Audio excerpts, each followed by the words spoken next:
नमस्कार दोस्तों, एक बार आपका फिर से स्वागत है। दोस्तों, अगर आप चैनल पर नए हैं तो चैनल अभी सब्सक्राइब कर लीजिए, क्योंकि बाद में आप भूल जाते हैं। और कहानी में बहुत ही सुंदर है। एक भिखारी था। रेल में भीख मांगने के दौरान एक सूट बूट पहने सेठ जी से उसे दिखे। उसने सोचा कि वह व्यक्ति बहुत अमीर लगता है, इससे भीख मांगने पर यह मुझे ज़रूर अच्छे पैसे देगा। वह उस सेठ से भीख मांगने लगा। भिखारी को देखकर उस सेठ ने कहा, तुम हमेशा मांगते ही हो, क्या कभी किसी को कुछ देते भी हो? भिखारी बोला, साहब मैं तो भिखारी हूँ, हमेशा लोगों से मांगता ही रहता हूँ। मेरी इतनी औकात कहाँ कि मैं किसी को कुछ दे सकूँ। सेठ जब किसी को कुछ दे नहीं सकते तो तुम्हें मांगने की भी कोई हक नहीं, ऐसा सेठ जी ने बोला। मैं एक व्यापारी हूँ और लेन देन में ही विश्वास करता हूँ। अगर तुम्हारे पास मुझे कुछ देने को हो तभी मैं तुम्हें बदले में कुछ दे सकता हूँ। तभी वह स्टेशन आ गया जहाँ उस सेठ जी को उतरना था। वह ट्रेन से उतरा और चला गया। इधर भिखारी सेठ की कही बात पर के बारे में सोचने लगा। सेठ के द्वारा कही गई बात पर उस भिखारी के दिल में उतर गई। वह सोचने लगा कि शायद मुझे भीख में अधिक पैसा इसलिए नहीं मिल सकता या मिलता क्योंकि मैं उसके बदले में किसी को कुछ दे नहीं पाता हूँ। लेकिन मैं तो भिखारी हूँ, किसी को कुछ देने के लायक भी नहीं हूँ। लेकिन कब तक मैं लोगों को बिना कुछ दिए केवल मांगता ही रहूँगा? बहुत सोचने के बाद भिखारी ने निर्णय किया कि जो भी व्यक्ति उसे भीख देगा तो उसके बदले में वह भी कुछ व्यक्ति को कुछ जरूर देगा, भीख देने वाले को। लेकिन अब उसके दिमाग में यह प्रश्न चल रहा था कि वह खुद भिखारी है तो भीख के बदले वह दूसरों को क्या दे सकता है। इस बात को सोचते हुए दिन भर गुजरा, लेकिन उसे अपने प्रश्न का उत्तर नहीं मिला। दूसरे दिन जब वह स्टेशन के पास बैठा हुआ था तभी उसकी नज़र कुछ फूलों पर पड़ी जो स्टेशन के आसपास के पौधों पर खिल रहे थे। उसने सोचा, क्यों न मैं लोगों को भीख के बदले कुछ फूल दे दिया करूं। उसको अपना यह विचार अच्छा लगा और उसने वहां से कुछ फूल तोड़ लिए। वह ट्रेन में भीख मांगने पहुंचा। जब भी कोई उसे भीख देता तो उसके बदले में वह भीख देने वाले को कुछ फूल देता। उन फूलों को लोग खुश होकर अपने पास रख लेते थे।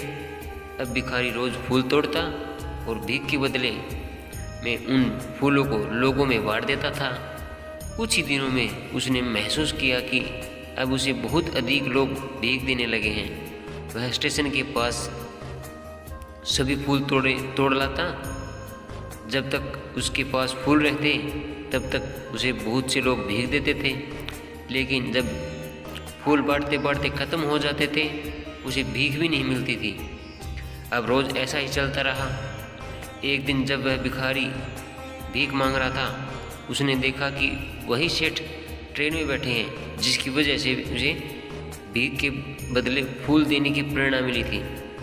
वह तुरंत उस व्यक्ति के पास पहुंच गया और भीख मांगते हुए बोला, आज मेरे पास आपको देने के लिए फूल है, आप मुझे भीख दीजिए, बदले में मैं आपको कुछ फूल दूंगा। सेठ ने उसे भीख के रूप में कुछ पैसे दे दिए और भिखारी ने कुछ फूल उसे दे दिए। उस सेठ को यह बात बहुत पसंद आई। सेठ बोला, वाह क्या बात है, आज तुम भी मेरी तरह एक व्यापारी बन गए हो। इतना कहकर फूल लेकर वह सेठ स्टेशन पर उतर गया। लेकिन सेठ द्वारा कही बात एक बार फिर से उस भिखारी के दिल में उतर गई। वह बार बार सेठ के द्वारा कही बात के बारे में सोचने लगा और बहुत खुश होने लगा। उसकी आंखें चमकने लगी। उसे लगने लगा कि अब उसके हाथ सफलता की वह चाबी लग गई है जिसके द्वारा वह अपने जीवन को बदल सकता है। वह तुरंत ट्रेन से नीचे उतरा और उत्साहित होकर बहुत तेज़ आवाज़ में ऊपर आसमान की ओर देखकर बोला, मैं भिखारी नहीं हूँ, मैं तो एक व्यापारी हूँ। मैं भी उस सेठ जैसा बन सकता हूँ, मैं भी अमीर बन सकता हूँ।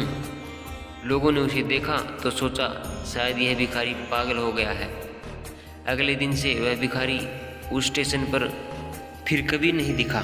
1 वर्ष बाद इसी स्टेशन पर 2 व्यक्ति सूट बूट पहने हुए यात्रा कर रहे थे। दोनों ने एक दूसरे को देखा तो उनमें से एक ने दूसरे का हाथ जोड़कर प्रणाम किया और कहा, क्या आप मुझे पहचानते हैं? सेठ ने कहा, नहीं, तो शायद हम लोग पहली बार मिल रहे हैं। भिखारी, सेठ जी आप याद कीजिए, हम पहली बार नहीं बल्कि तीसरी बार मिल रहे हैं। सेठ जी कहता है, मुझे याद नहीं आ रहा, वैसे हम पहले 2 बार कब मिले हैं? अब पहला व्यक्ति मुस्कुराया और बोला, हम पहले भी 2 बार इसी ट्रेन में मिले थे। मैं वही भिखारी हूँ जिसको आपने पहली मुलाकात में बताया कि मुझे जीवन में क्या करना चाहिए, और दूसरी मुलाकात में बताया कि मैं वास्तव में कौन हूँ। नतीजा यह निकला कि आज मैं फूलों का सबसे बहुत बड़ा व्यापारी हूँ और इसी व्यापार के काम से दूसरे शहर जा रहा हूँ। आपने मुझे पहली मुलाकात में प्रकृति का नियम बताया था कि जिसके अनुसार हमें तभी सब कुछ मिलता है जब हम कुछ देते हैं। लेन देन का यह नियम वास्तव में काम करता है।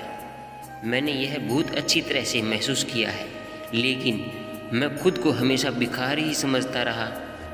इससे ऊपर उठकर मैंने कभी सोचा ही नहीं था कि, और जब आपसे मेरी दूसरी मुलाकात हुई तब आपने मुझे बताया कि मैं एक व्यापारी बन चुका हूँ। अब मैं समझ चुका था कि मैं वास्तव में एक भिखारी नहीं बल्कि व्यापारी बन चुका हूँ। भारतीय मनीषियों ने संभवतः इसलिए समय को जानने पर सबसे अधिक जोर दिया और फिर कहा, समझ की तो बात है। भिखारी ने समय को जब तक भिखारी समझा वह भिखारी रहा। उसने समय को व्यापारी मान लिया, व्यापारी बन गया। इसी प्रकार जिस दिन हम समझ लेंगे कि मैं तो वही हूँ, फिर जानने समझने को रह ही क्या जाएगा। तो दोस्तों, ये वीडियो आपको कैसी लगी कमेंट में ज़रूर बताइएगा, और हाँ, चैनल को लाइक और सब्सक्राइब करना ना भूलें। मैं आपको फिर से याद दिला रहा हूँ, तो प्लीज़ चैनल को लाइक और सब्सक्राइब जरूर करते जाइएगा। धन्यवाद दोस्तों।